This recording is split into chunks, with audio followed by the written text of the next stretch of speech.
امام علی علیہ السلام نے فرمایا، دنیا کے لیے جسمانی قوتیں صرف کرو اور آخرت کا انتظام قلب و عمل سے کرو، جس سے آخرت کا یقین ہوتا ہے وہ دنیا کی حرص میں مبتلا نہیں ہوتا۔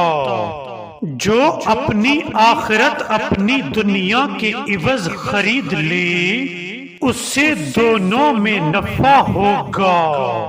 جس نے اپنی آخرت سنوار لی وہ استحکام و پائیداری میں کامیاب ہو گیا۔ جو آخرت کی نعمتوں کی طرف راغب ہوگا وہ تھوڑی سی دولت پر بھی قانے رہے گا۔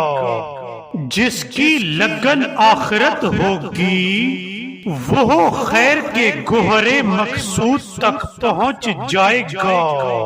جس کی دنیا میں جتنا اضافہ ہوتا ہے اس کی آخرت سے اتنا ہی کم ہو جاتا ہے۔ وہ کتنے گھاٹے میں ہے جس کا آخرت میں کوئی حصہ نہ ہو۔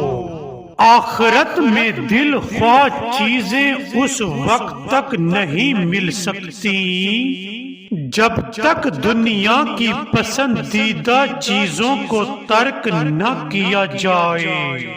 دار فنا کو پہچاننے والے کے لیے ضروری ہے کہ وہ دار بقا کے لیے کام کرے۔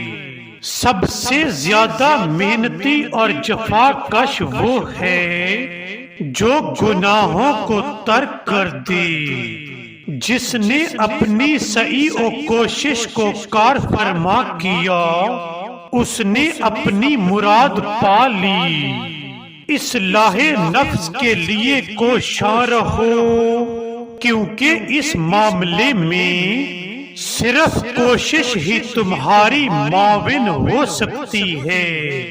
انسان کی موت اس سے پوشیدہ ہے اور اس کی آرزوئیں برابر اسے دھوکہ دیتی رہتی ہیں۔ اور اس کی آرزوئیں برابر اسے دھوکہ دیتی رہتی ہیں۔